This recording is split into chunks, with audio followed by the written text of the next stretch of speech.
member should feel comfortable asking financial questions. You should also feel confident in how decisions affect the organization.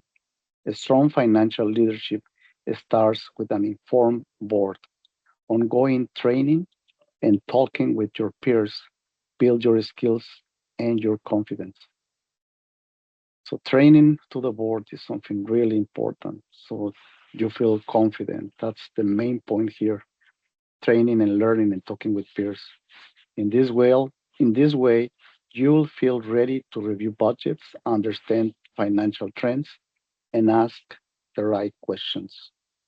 So in our next slide, the second big responsibility is making sure your nonprofit stays legal and ethical in all its financial matters. That means making sure tax filings and reports are submitted on time. It also means following all federal, state, and local rules and honoring any restrictions from donors or grant providers. It's important to watch for conflicts of interest and to make sure all financial decisions are documented. Doing this protects your nonprofit's reputation and shows the public that you are being honest and responsible with their trust. Trust for a board is everything. One way to support ethical behavior is by having strong policies. These policies explain what is expected and help protect the organization. You need clear financial policies. These explain who can approve expenses, sign contracts, and review reports. Also, you also need a conflict of interest policy. It requires board members to speak up when personal ties could affect their decisions, and a whistleblower policy. This protects anyone who speaks up about wrongdoing or financial concerns. These aren't just documents to check off a list. They are tools to protect the mission and support transparency. Now, in the next slide, please, let's talk about your third big responsibility, helping the organization bring in the money it needs to succeed. This isn't just about attending fundraising events. It also means helping connect with people or groups who might want to support you, supporting fundraising in a way that fits your role, making a personal donation that fits right for you, keeping an eye on the organization's long-term financial health, understanding how the organization earns and receives money. You should know where the money comes from, like grants, donations, or earned income, how steady and reliable those sources are, and how those choices affect the organization's future. Now, Paula is going to walk us through a process that helps make these choices clearer. Paula? Everyone, let's talk about how nonprofits earn income and hopefully how they can get even stronger by pursuing multiple revenue sources. So diversifying revenue supports your nonprofit organization in a number of ways. It reduces financial risk, so the loss of a single grant or donor, or even groups of donors, won't disrupt your operations. It also builds flexibility, so you can respond and innovate. Different funding sources come with different levels of restriction. A mix allows nonprofits to respond more quickly to new needs or opportunities. Also, diversification opens doors to new partners and funders. When your nonprofit has a range of programs or income streams, you're more attractive to different funders because you're seen as adaptable and less risky. Diversification allows you to engage a wider group of supporters by offering different ways to support your work through giving, volunteering, buying, and attending events. You bring in more people and help keep them connected. Finally, Diversification supports your long-term sustainability. A mix of reliable income sources helps stabilize your operations, reduces funding gaps, and strengthens your ability to plan for the future. Next, we'll walk through a step-by-step method to evaluate your revenue mix. So, to identify opportunities for diversification, you start by taking stock. Donations, grants, earned income, events, contracts. Which ones of these are consistent? Which are unpredictable or even fading? Next, you move on to analyzing your revenue distribution. You look for signs of overdependence. Imagine losing your top funder tomorrow. What would that mean for your programs, your people, and your mission? You go on to evaluate the stability and predictability. Hone in, especially, on those income streams that are steady and likely to continue, such as multi-year grants or reliable service contracts. These are your financial anchors. Then you assess mission fit and capacity. Not all dollars are worth chasing. Does a funding source pull you off your mission or maybe stretch your team too thin? Alignment matters as much as amount. Finally, based on your analysis, you identify new revenue initiatives, opportunities that build on what you do well. Try small pilots, like expanding your services or perhaps forming a corporate partnership.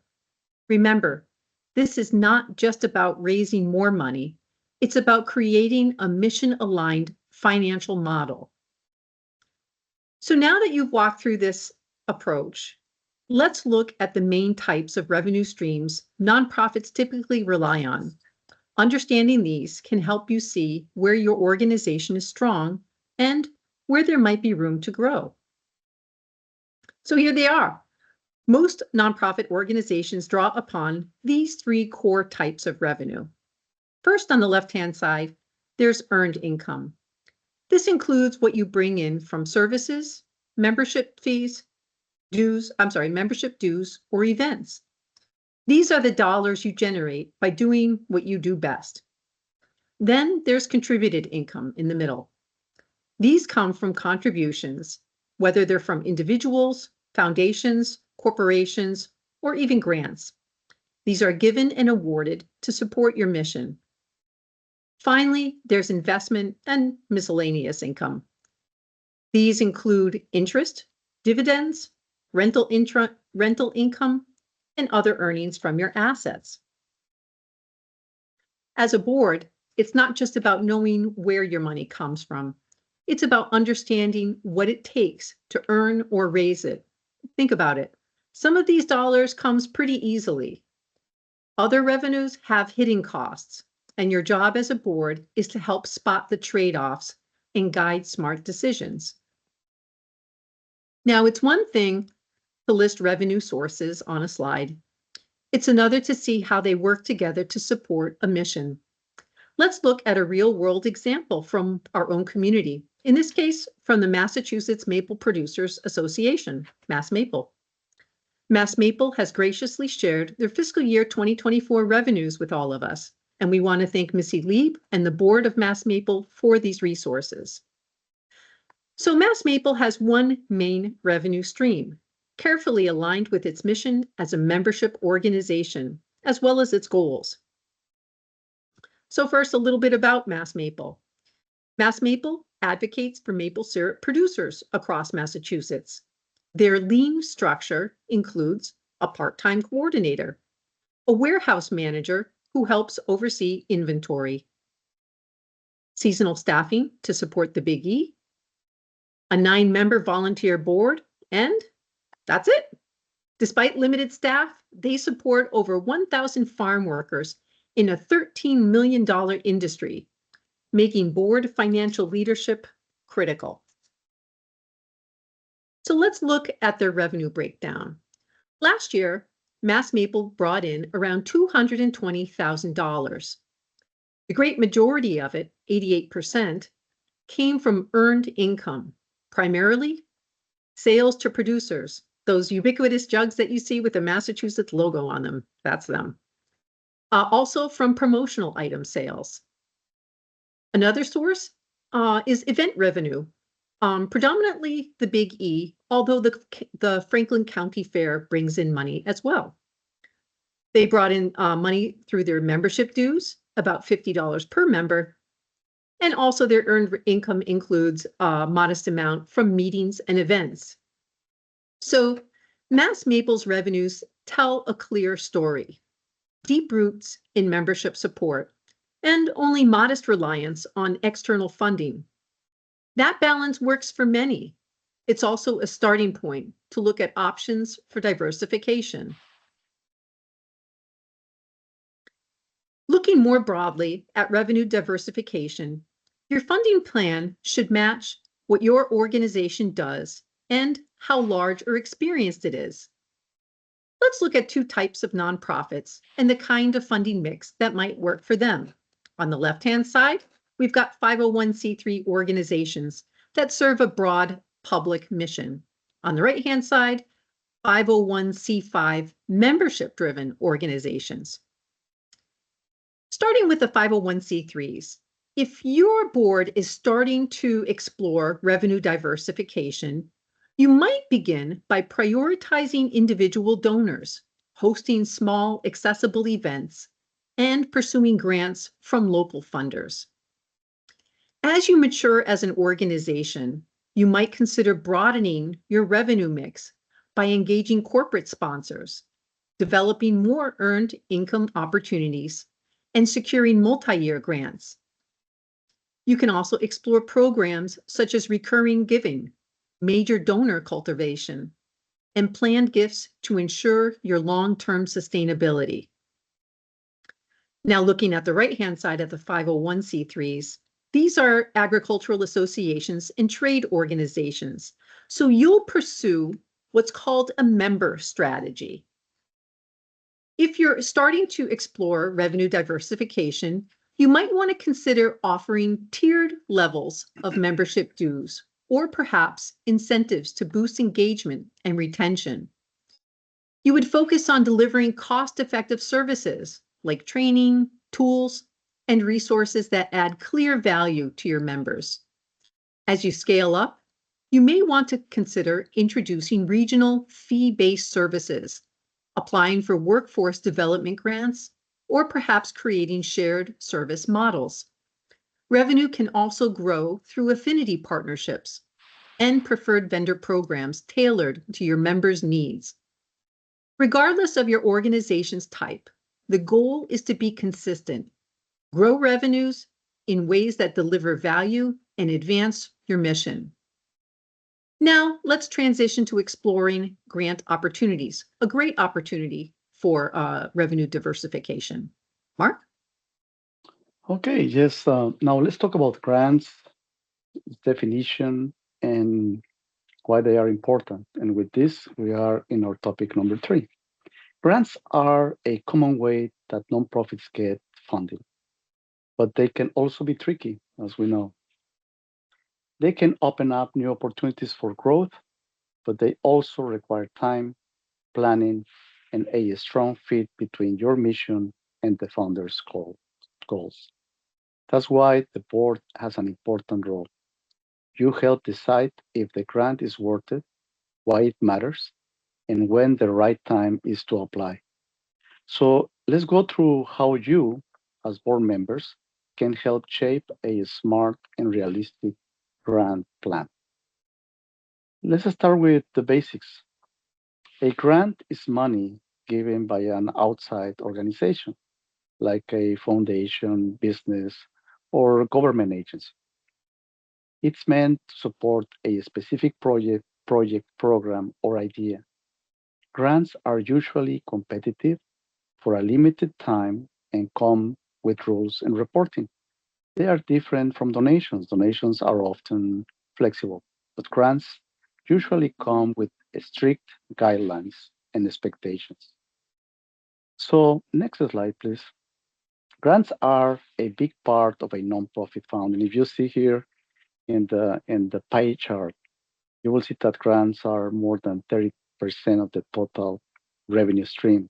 In fact, across all nonprofits, like I mentioned, a third of all income comes from grants, whether from foundations, businesses, or the government. But that number depends on the type and size of the organization. The smaller local nonprofits often rely more on private foundations and individual donors. Larger nonprofits tend to receive more from government grants or contracts. As board members, you should have a general understanding of where grants come from and what the pros and cons are. Let's break that down. So, in our next slide, let's talk about foundation first. For many nonprofits, foundations are a main source of grant funding. There are two main types, public foundations and private foundations. So, public foundations, you may know them, include community foundations that support local causes like the Boston Foundation, the public grant making charities like the United Way that raise money and give it away. And also, private foundations include independent foundations like the Ford Foundation, funded by individuals or families, family foundations, often small and local, run by a family with personal interest, and corporate foundations like Coca Cola or Blue Cross support causes that match the company's values. This is the scoop.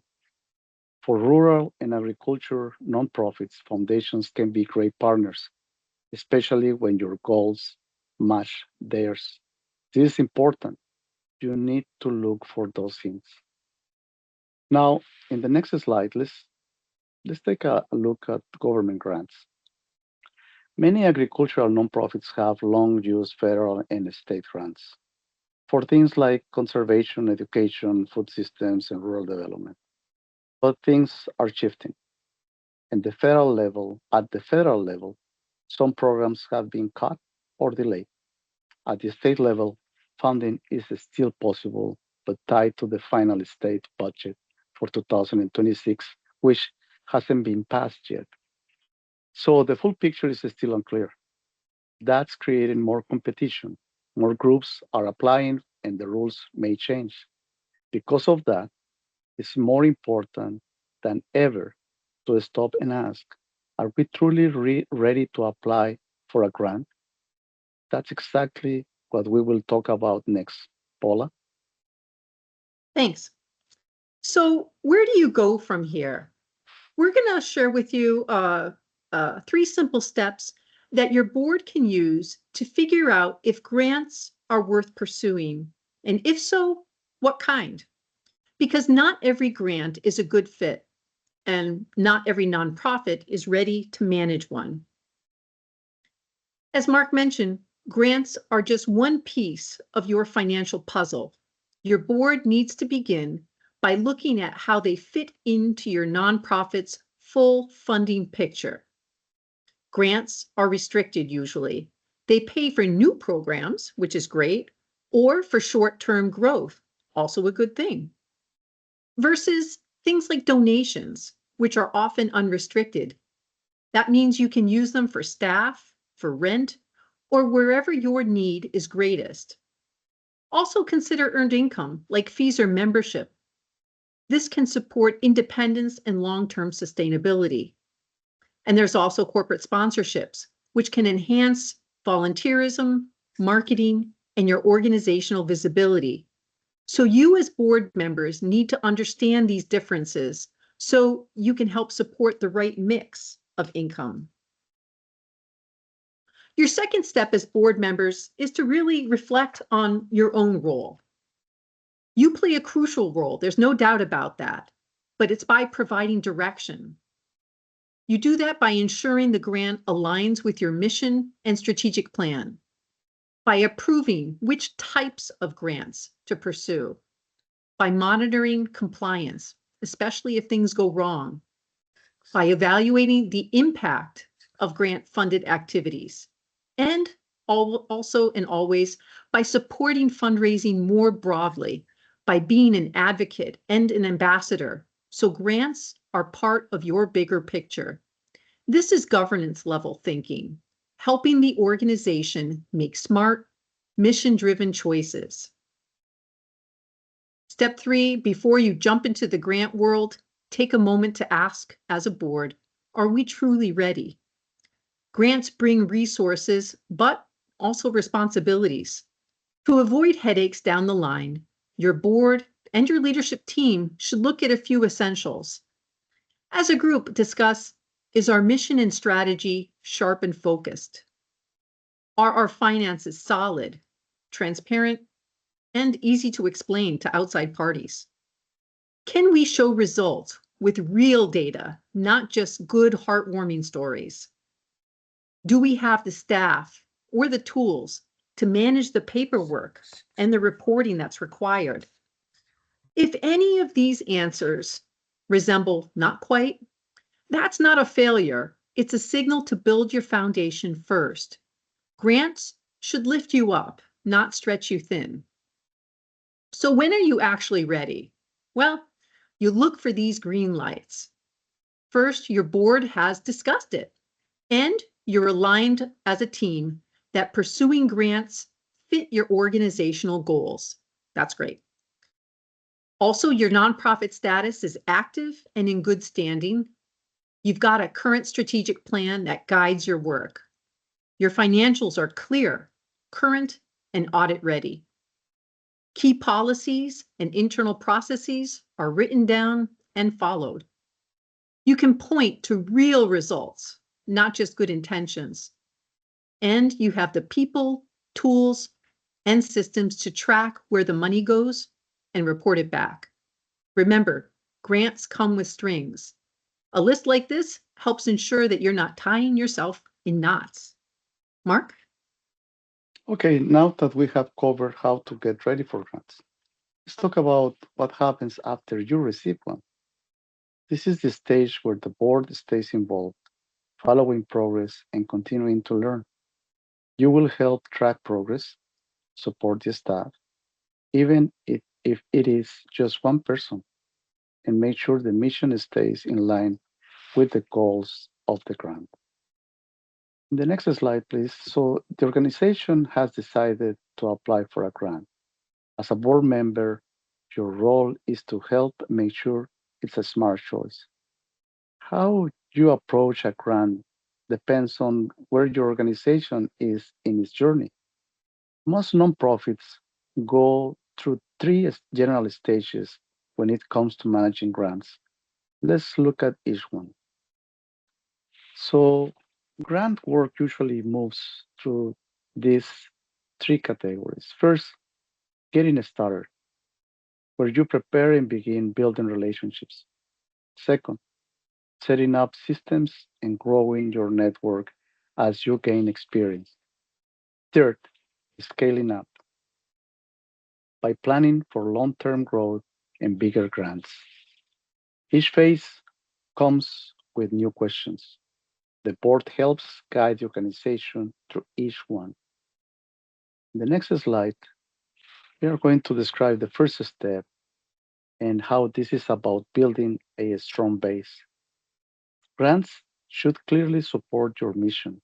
That's worth repeating because it is truly the matter. Building relationships is essential. It takes time. It's not something that happens overnight, as we know. Support a fundraising plan that includes grants but doesn't depend only on them. That's very important for what we have seen during the presentation, right? Make sure your team has the time, tools, and training to do the job well. Even in the early stages, the board should stay involved and ask thoughtful, helpful questions. The next slide, please. If your organization is new to grants, start small and take it step by step. Local funders or community foundations are often easier to work with. Apply for grants that supports the work you are already doing. Avoid changing your programs just to fit what a founder wants. That can put you off mission, unfortunately. Make sure your core documents are ready, your strategic plan, your budget, your financial system, and your ways of measuring results. And keep your story clear. Founders want to quickly understand who you are and what you do.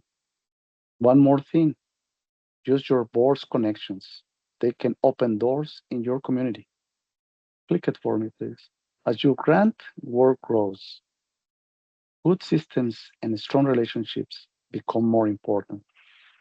Boards can support this by helping find the right funders, building relationships before sending proposals, making sure grant documents are current, exploring partnerships with other groups, and setting up systems to track and report grant activity. At this stage, the goal is to stay ready for more opportunities and more responsibility. Next slide, please. Once you have received a few grants, the focus shifts to doing it well and doing it regularly. Boards can help by setting up a clear progress: who writes the grants, who manages them, who are the records kept, creating, where are the records kept? Creating a calendar to track due dates and new opportunities is fundamental. Learning from both wins and losses is also important. Checking in with the staff to make sure no one is overwhelmed and staying updated. Grant progress should be part of every board meeting. This is when grant work becomes more focused and more strategic. Now, let's talk about growing your grant work even more. When your organization is ready to expand, the board's focus should shift to long term strategy. That includes making sure every new grant fits the mission, clarifying roles and responsibilities, supporting efforts to share your results publicly, helping pursue multi year or larger grants, tracking progress through a grants calendar, and building stronger relationships with funders and nonprofit partners. Growing your grant program takes time, for sure, and the board helps keep it steady and focused. Scaling up also means making bigger decisions, and the board plays a key part. You'll need to ask, does the team have the systems and staff to manage more complex grants? Make sure every opportunity fits your long term goals, not just what is trending. Support the team by encouraging investments in expertise, like a grant writer, for instance, a consultant, or a staff training. Help tell your story clearly. Founders want both real results and a personal connection. And think bigger. With the right people and systems in place, this is the time to grow your funding base and partnerships. In the next slide, please. At every stage of grant work, one thing is always true: you need the right capacity. Even the best strategy can fall apart if your team doesn't have time, tools, or training. Boards can help by supporting staff development in grant writing, budgeting, and reporting, making sure there is a clear process for each step, providing tools to track grant spending, deadlines, and outcomes. As you take one more grant, your role is to make sure your team can manage the work, and obviously managing the work without losing focus or slowing down. Paula will close this presentation next. Paula? Sure. One final consideration, especially for board members, focuses on risk management. All funding carries risks, but grants in particular come with rules, expectations, and consequences if things go wrong.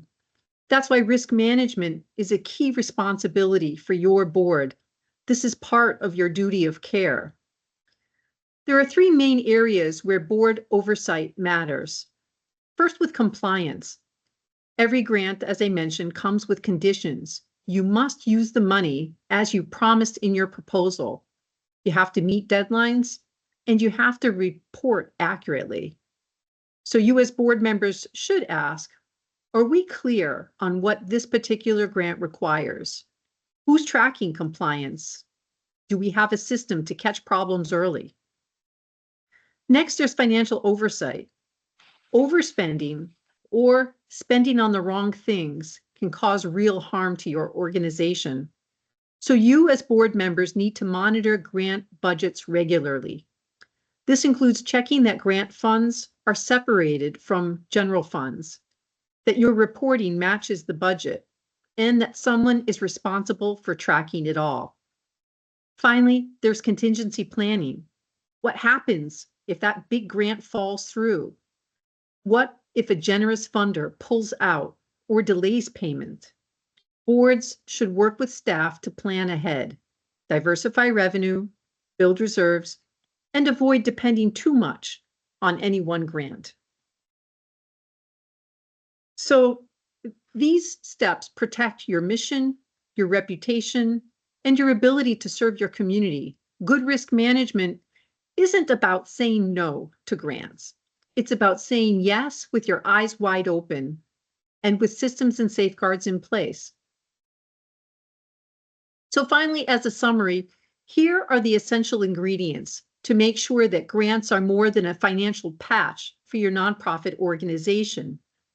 Throughout our presentation, we've emphasized the roles that a board takes, the fact that there's more than just the staff role that's involved. It's your oversight that makes your board able to handle these important streams of revenue through strategic planning, mission alignment, and all of the great things that you see listed here. So in terms of key takeaways for today, we've just listed 4 here. First, that financial leadership, as you know, is part of every board member's job. Understanding your revenue mix helps guide your strategy. Grants can be a powerful tool, but only when they fit your mission and capacity. And finally, that your role in supporting grant success centers on asking good questions, making sure that your organization is ready, and if you do pursue them, by monitoring results carefully. So with that, we'll leave off and listen to the great questions that you might have. Alba? Okay, thank you, Paula. We have some questions. The first one is, many groups are facing the cancellation of current federal grants and the threat of less federal and state funding moving forward. If an organization has never pursued individual donors, what are your thoughts for how to begin such a program? A couple things come to my mind, and that is you need to start now, honestly. And there's no real wrong way to get started. I think that there are a number of resources available that can point you to local donors that you can consider. Individual donation strategy really relies on the power of your board connections. So internally, you really need to take stock of how willing your board members are to do this hard work if you haven't relied on it in the past. If it's been a while since your board members have had to go out and encourage others to give, or if that kind of stewardship is not part of your board culture, then you need to become comfortable as members in doing this work. And there's certainly some ways that you can do this. There's organizations that are out there that can set you up for success, and we're happy to provide some places that you can turn to for those resources. But it's an all-out effort, as you know, to switch from one funding stream to another. But to be able to do this well, you need to start very soon because, as you've mentioned, federal grants are really in a limbo right now. And the one thing that you have going to your advantage is your very local presence. So tap those local resources first and those people that are in the best position to support you. I don't know if you have anything that you'd like to add, Mark. No, I think you touched all the basics. I just want to highlight the fact that the the board members are just the ones moving the the the, the these efforts, right? And and by saying that is one thing important is that that's the reason why we highlight we need to have the right people in the right places. So if for some reason the board doesn't have the connections, then send letters, calls, phone calls, um, organize something, a kind of a presentation of what you do, what is your mission. Something important that we talk about and that I have seen before is you need to check big corporations that are helping agricultural communities. They have something in their mission. And nowadays, where the world is turning to be a more healthy place, a lot of people is enhancing that healthiness in their missions. So just look for that match, right? And try to get in touch with companies. You and me, Paula, we have experienced that. But I'm not going to tell you, guys, that if you send 100 letters, 100 people is going to answer to you, because that is not true. But if you send 100 letters, maybe two or three companies will be interested. The important thing is to try one way or the other the kind of ideas that we provided here today. And I'm sure that also if you look in the internet, if you look in YouTube, you will find people that is going to give you some kind of idea, some kind of education on how to make these connections. You I'd said like to, something important. Oh, sorry. Go ahead, Paula. You said something important, Mark, and that is corporate sponsorships. If you have the corporate sponsorships are not outside of those individual donations. And here's why. Even large corporations often have volunteer programs that you can tap into. So if you're having an event, it might be, I'm just making this up with Blue Cross Blue Shield, for example. They may have people that have identified that they will volunteer for these kinds of community level organizations. And even though that's a volunteer and not somebody that's giving you cash, think about this. You're having gainfully employed people show up at an event, have fun with you, and start to connect with your organization. That's an inroad right there with the volunteers that show up, as well as with the corporation. So you can use that kind of easy on-ramp, these volunteer endeavors, for example, to be able to start to build that relationship with these local corporations and expand to things like larger giving, in-kind donations, sponsorships, etc. So don't ignore those low-hanging fruits like a volunteer program because they can bring you down the road to those larger pots of money. Yeah, I was, and sorry for speaking about me, but I became the president of uh, the chapter in Texas for United Way, and we were raising around 350, $500,000 per year, and we were helping any kind of communities, any kind, education, uh, people in the health industry, but basically to the people in the agriculture area, in the agriculture locations that we have in southern Texas. So thank you for clarifying that, Paula. But that's precisely my point. You know, people that knows people get you through these corporations that can help you and can help you uh, in a very positive manner. We believe me, we used to give good grants to people in the agricultural industry.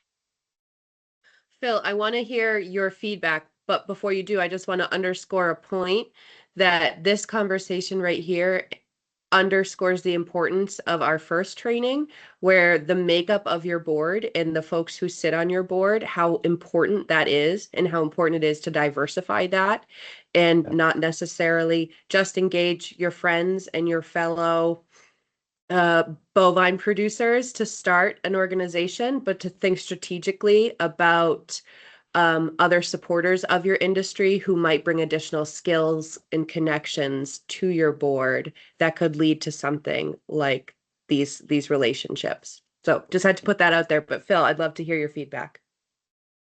No, thank you. First of all, I think this is such a challenge because there's 35 people. Some are board members, some are staff members.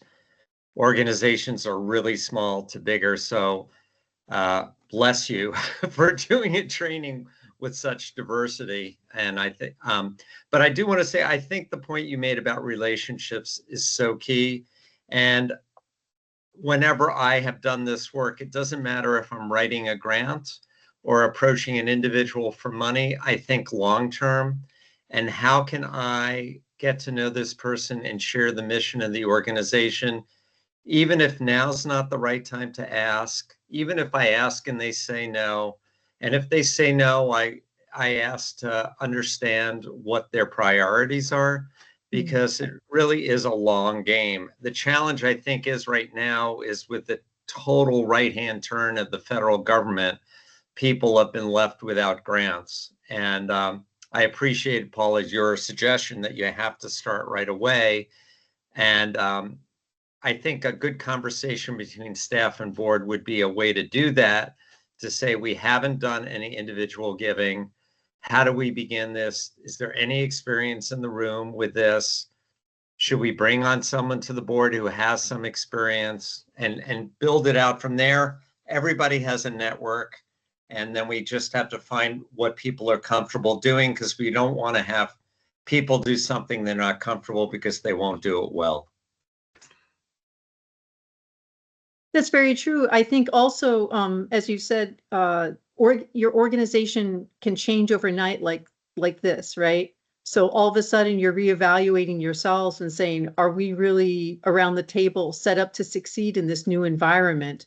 And then as leaders, what can we do to evolve ourselves so that we can meet the challenge of today? Even if I am uncomfortable asking people for money, I have to confront the reality. This is part of the job expectation now. Can I do this? If yes, hey, bring it on. If no, then, maybe for the organization's best interest, it's time for me to step aside. And that's an uncomfortable conversation to have.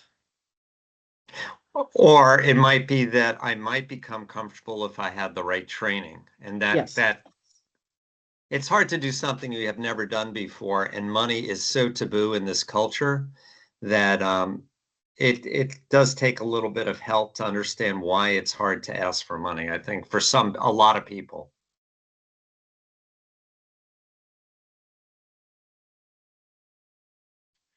Okay. Another question that we have is, do you have a general guideline or a ballpark breakdown about which revenue should come from grants versus fees for service versus donations? For example, 30% grant, 50% fee for service, 20 membership. I don't think there's a particular breakdown that fits all organizations. As Mark described, smaller organizations tend to rely on individual donors and local foundation support. Larger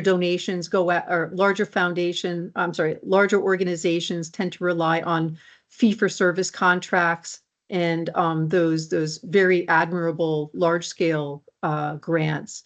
But there's so much variation depending on the type of organization, their mission, and their composition. It's really hard to come up with hard and fast rules. Actually, one of the best things that you can do if you're looking at diversifying is by doing what's called a peer comparison, where you're looking at organizations similar to yours and trying to understand what their revenue streams look like as a means of saying, you know, this is where we ought to be aiming. You know, we can try to move in this direction because it's been successful for these organizations that are like us, but maybe a little bit more advanced in terms of their financial independence. I think you're right. I was just going to mention the examples that you showed during the presentation, Paula, about the Mass Maple and a small association that they are making money by selling drugs and all that. I think each one needs to compare to similar sizes of organizations. It's a good answer. Thank you. Perfect. The next one is, when will you recommend an organization look toward an external grant writer? Wow. I think, do you want to go? No, go ahead. Go ahead.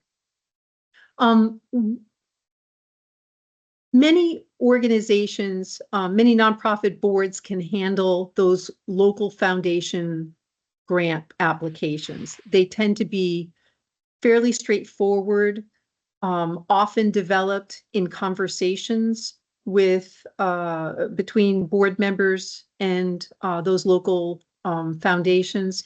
So those can be a fairly straight shot. It's when you get into more complicated requests, especially from competitive programs where you're in charge of also putting together evaluation components, where you have partnerships that are involved and you have to figure out relationships and contributions from different organizations. Perhaps there's an in-kind contribution that you have to figure out somehow. Those tend to be a little bit dicier and can benefit from an external consultant. And especially if you're thinking about federal grants or something much more competitive, then you definitely need somebody with that particular expertise on your side. And that usually comes from an outside organization. That is, it's really hard to grow that level of understanding within a smallish nonprofit organization. Yeah, I would say also look for referrals and like you mentioned, Paula, it's depending on the kind of grant. The bigger the grant, the more specialized you want to have the help, and that's the reason why I'm referring to look for the experience of the people, look for referrals, because wow, there are associations of board writers. I'm sorry, grant writers. I don't know. I think we have seen like 5. So there is a lot of people there. Just pick the right one, look for referrals, and depending on the size of the grant you are applying to. We'll include, go ahead. Yeah, so this is what we will include, right? MDAR does have a list on our website about grant writers who have experience with agricultural programs. So that will be amongst the resources that we include in the toolkit for this week. Perfect. I think we have time for one more. How much time would you recommend an organization invest in testing a new revenue stream with a pilot program before deciding if it's worth adding into their programming?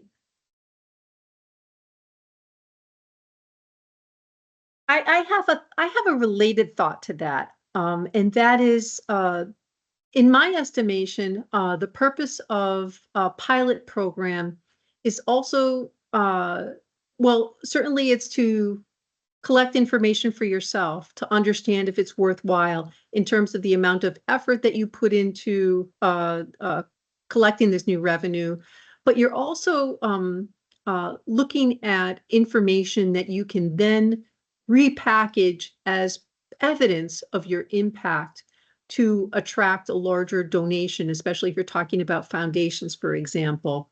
So with pilots, you want to conduct a pilot long enough to be able to collect convincing information. Because again, It's about hearts and soul, right? You know, this wonderful work that you're doing, but it's also about impact. And when you can prove the impact that you have, and you can bring it to a funder and say, with this money, I can do even more good work and build on this initial effort that we as an organization have funded on our own. And that's what really attracts more dollars.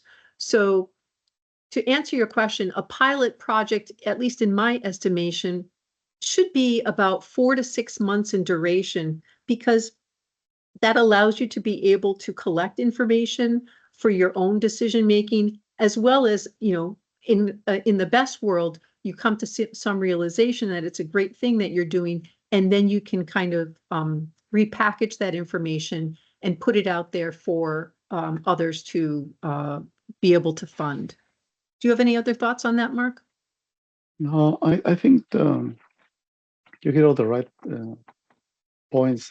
However, my only one point that I would like to add is just when you finish this 12, 16, 20 weeks of trials and you realize that it didn't work or it didn't go in the way you wanted to go, just make an honest evaluation, right, on why did you fail. My point being is that we don't want you also to get rid of programs, maybe because you didn't place all your heart and soul in such new income, new revenue income. If you in the board are completely convinced that you did everything possible for that to succeed and it didn't happen, then just let it go. If not, maybe a second trial is worth it. It's my 2 cents. All right. Thank you so Wonderful. much. Thank you all. Thank you for being here this evening. Thank you, Mark, Paul, and Alba, for your wonderful expertise and for all of the wonderful engagement from the attendees. We will see you next week for our final webinar on communication and digital outreach. Have a wonderful evening. Thank you. Bye. Good night. Thank you.